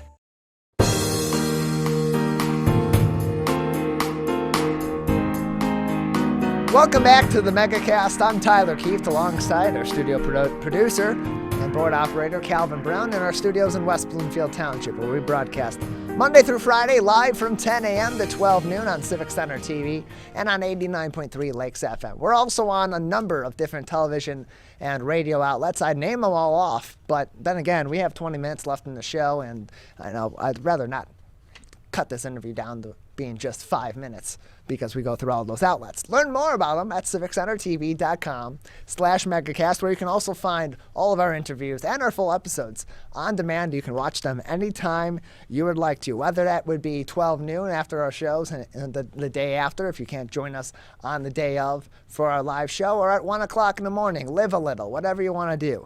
We don't judge over here. Our last guest today, with about 20 minutes left in the show, as we're heading into the month of October. If you're walking through the city of Berkeley, pretty soon it's going to transition to the city of Buckley. And joining us to talk about Buckley Nights, which is going to be going on all October, we're pleased to be joined by Susan Rogal, the owner of Vitrine Gallery and Gifts of Berkeley, as well as Charlene Dwyer, content producer and editor at Silver Key Productions. Thanks for being with us today. Happy to be here. Appreciate it. So tell us a little bit about Buckley Nights. What is it? What can people expect to experience as they walk through the city of Buckley this October? Well, it is restaurant weekend here in town. So on Saturday night, it'll be the last night of restaurant weekend. They're going to have spooky specials, drink specials. Berkeley Common has this fun skull thing going on. You've got to go there to see that, but it's a smoked kind of bourbon. There's going to be a trolley. It's decorated and it's vintage. It's open air, so it should be fun, family fun.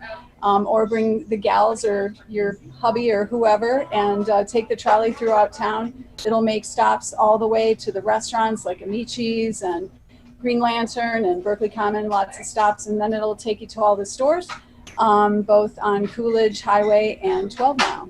Yeah, really interesting activities going on. Of course, restaurant weekend, as you said, concludes this week. It's Friday and Saturday, the 1st and the 2nd of October, and then on there'll be a month-long scavenger hunt as well, festive storefronts all month as well. So where did this idea originate? Has this been going on for several years? Is this the first time?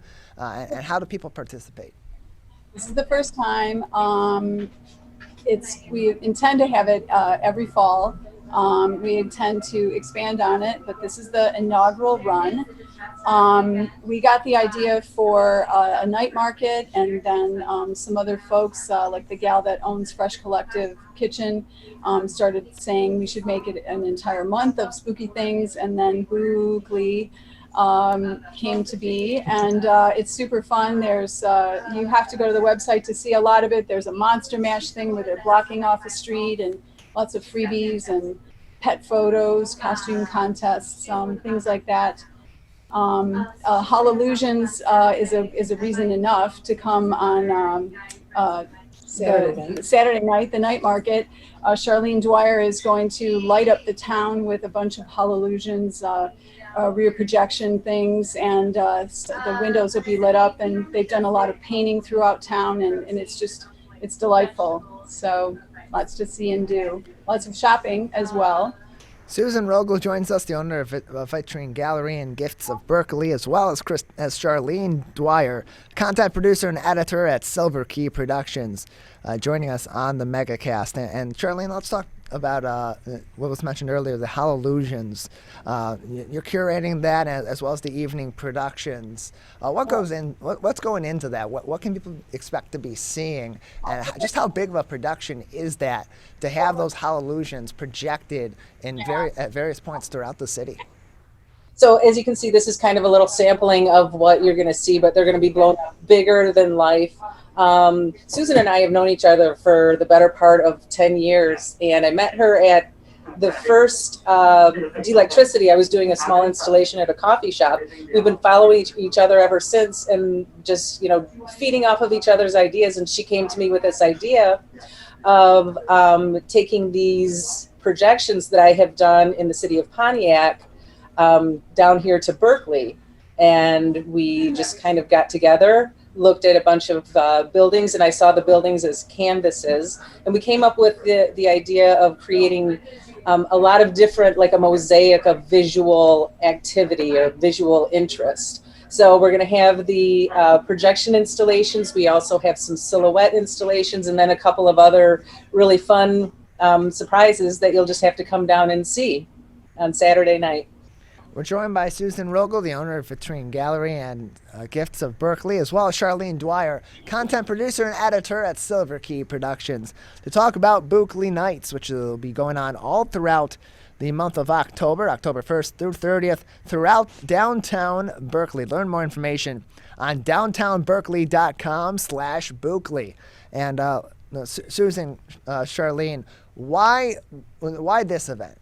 This is the first time it's going on. What ultimately led to this decision to have a month-long production, a month of events and different activities, all surrounding the spooky season in Berkeley? It's so many people's favorite time of year. We really love everything that goes on in the fall. And so we just thought, let's make it a month-long thing. It's definitely all sorts of activities that are family friendly. Often we do things that are ladies focused or different things, but we thought this would be nice to have for the whole month. Some other fun little things that we haven't mentioned yet. They have come up with a fun little tote bag. It's a Berkeley Nights tote bag. So all the stores that are participating, stores like Almonds, Toad Vine, Berkeley Eye is in it, Yellow Door, Artsy Umbrellas, so many more. Some of the best boutique shopping in the state is here in Berkeley, and they'll have little gift with purchase ideas for how you can get your own tote bag. But we love fall, we love the Halloween time of year, and so we thought, let's make it the whole month. And there's so many fun reasons to get here, especially this weekend for restaurant weekend and Berkeley Nights. And I also think that creating Berkeley as a destination city and a destination experience is really what you guys have been trying to accomplish with this whole month-long thing. And if it all goes well, we might be doing other things different times of the year. And making it really memorable, I think that's our goal. We want to do things oftentimes no one's done before, making them our own if they have been done before, and really making Berkeley a memorable place to live, a memorable place to visit and shop. And during the times that we're living in, there may be a little bit of hesitation to participate in something new, especially for businesses that have been so strapped for business and have been trying to capture some semblance of normalcy and may not want to veer off of the beaten path too far or at all. What went into making this a city-wide or a downtown area-wide event and having the kind of participation that you are going to have in this month-long event throughout the downtown area? We've had, it's a family here. I've worked in a lot of towns and it's definitely a family. So getting everyone to come together was easy. There are a lot of folks that just had to be approached. We have a wonderful director. His name is Mike McGinnis. His energy is intoxicating, and people just want to join and help and be a part of what he wants to do, and they've really gotten on board with this whole idea, and it just is growing. It's so fantastic. And we thought about things of health safety, as we planned it. So this wonderful trolley that's going to be going up and down is open air. It has the windows open, so and it's giant. I think it holds like 32 people. So there can be space in between folks so they can feel safe riding the trolley. And so we've taken that into consideration, and folks just getting out on the streets and walking up and down, and a lot of it's outside, and and so on. And spreading it townwide, I think, helps that as well. We're joined by Susan Rogal, the owner of Vitrine Gallery and Gifts of Berkeley, as well as Charlene Dwyer, who's a content producer and editor at Silver Key Productions, to talk about Buckley Nights, which is going on October 1st through 30th, all throughout the month of October in downtown Berkeley. Learn more information by visiting downtown Berkeley's website at downtownberkeley.com/Buckley to learn more about all the events going on, how you can participate. And a lot of these events are individual day events or a couple of day-long events, but the one that really stands out to me and that's really interesting because it's all month long and just because of what would go into a scavenger hunt altogether is the scavenger hunt. What is that going to be? What should people be expecting, and how can they participate in that and get the clues they need to go on that scavenger hunt that lasts all throughout the month of October in downtown Buckley? So they go to the website. There's going to be QR codes hidden in a variety of stores. It gets you to either get into these little shops that you've never been in before and see the delightful things these wonderful shop owners have brought in, or to get back into the shops. So the QR codes will be hidden. You'll find out more on the website how to participate, a fun prize that goes with that. One of our favorite events here at Vitrine is most definitely Ladies' Night Out. That is smack dab in the middle of the month on the 14th, I believe. It's a Thursday night. We have super refreshments for that.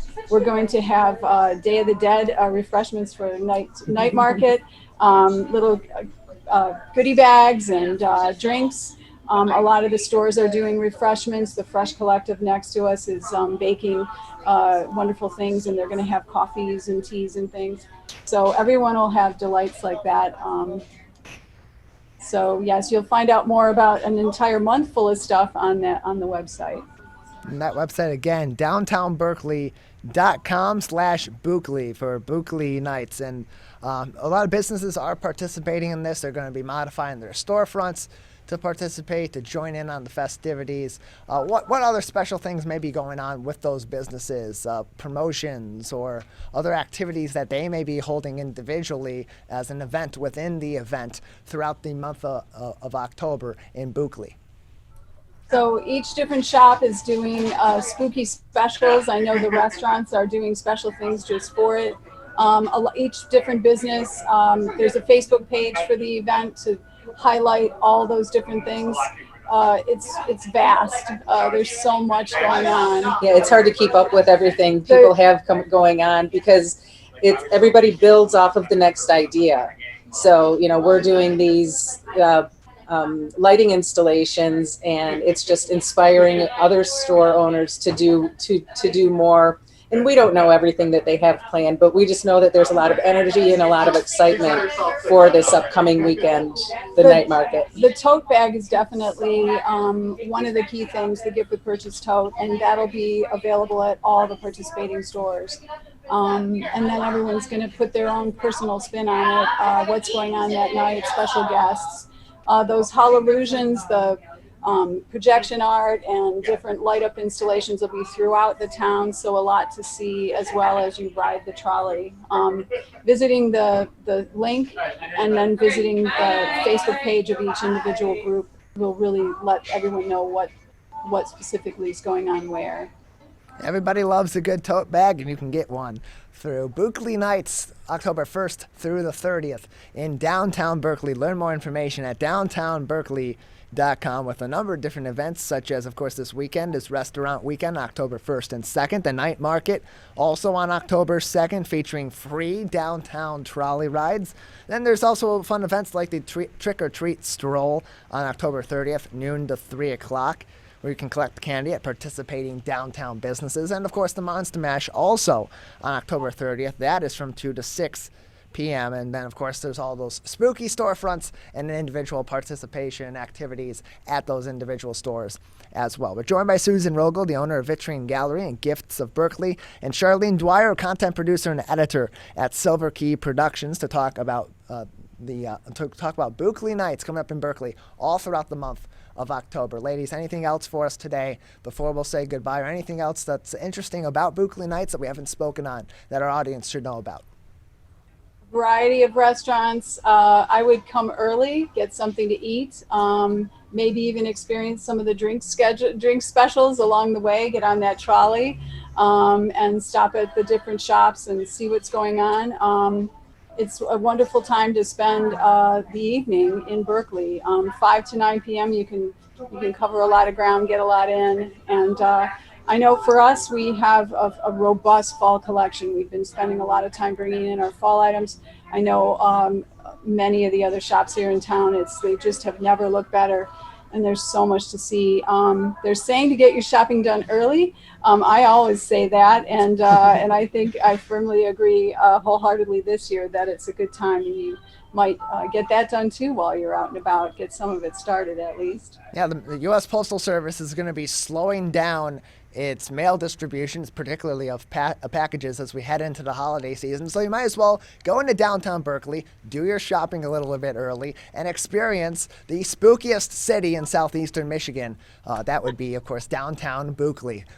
We appreciate having you on, Susan Rogal of Vitrine Gallery and Gifts of Berkeley, and Charlene Dwyer from Silver Key Productions. Thank you very much. All right. Appreciate it. Learn more, of course, about Berkeley Nights at downtownberkeley.com/Berkeley. Again, downtownberkeley.com/Berkeley. That is BOOKLEY. Just a few more minutes left in today's edition of the Megacast. I want to give a big thank you to everybody for joining us on the show. Of course, Susan and Charlene from Berkeley Nights for joining us. Kathy Russ, the director of the West Bloomfield Township Public Library. There, I nailed it on my first try that time, and we'll just celebrate that in silence going forward. Halle Saperstein from Henry Ford West Bloomfield Hospital for joining us to talk about living a healthy lifestyle by eating a healthy diet. John Mcnamara, once again, for joining us, one of our favorite reoccurring guests from the Michigan Restaurant and Lodging Association, as well as Don and Niana Ferguson, the owners of Anteel Tequila. Big thank you to each of them. You can watch all of our interviews on demand on your time at civiccentertv.com/megacast, and you can also learn about all the regular programming at each and every one of our participating television, radio, and web outlets as well, because they do a whole lot of other programming besides just taking us on here live from 10 a.m. to 12 noon on Monday through Friday. You can learn more about each and every one of those stations by clicking on the links that we have provided in the description of what this show is, and also getting access to all of our full episodes and our interviews, which are usually uploaded by sometime mid to late afternoon during the regular business day. So you can watch any segment of this show or any episode of this show from way back in March of 2020 to just today's program on your time, at your convenience, and for what's most interesting or important to yourself, your family, your lifestyle, and more. Of course, highly encourage you to go to our website at civiccentertv.com/coronavirus to keep up to date on all the work being done by great local journalists from a number of different outlets, whether that be the Detroit Free Press, the Detroit News, the Oakland Press, Bridge, Michigan, MLive, and other outlets that are on the front lines reporting the stories that are important to our communities about COVID-19 and about other issues as well. We live in a complicated world, and they help to make that a little bit less complicated, or at least give us the information that we need to know so we can make the best informed decisions. You can also get more of that kind of information from experts on the front lines of this pandemic, from the Centers for Disease Control and Prevention, the State of Michigan's Health and Human Services Department, as well as the Oakland County Health Division. Again, all of that on our website at civiccentertv.com/coronavirus. And you can also find information from those local journalists. We post those articles before the show each and every day before our 10 a.m. to 12 noon live program. Big thank you to our crew, of course, our booking producer and our Zoom producer, Larry Nyland, who puts the show together, brings the guests in, gets them all ready, and then books for the next day's show. That is an around-the-clock job, and we appreciate the effort he puts into it. Also, Calvin Brown, our studio producer, and our board operator each and every day. On Civic Center TV, more original programming coming up, and Steve Leto is live next on My Michigan TV. The Megacast returns tomorrow morning at 10 a.m.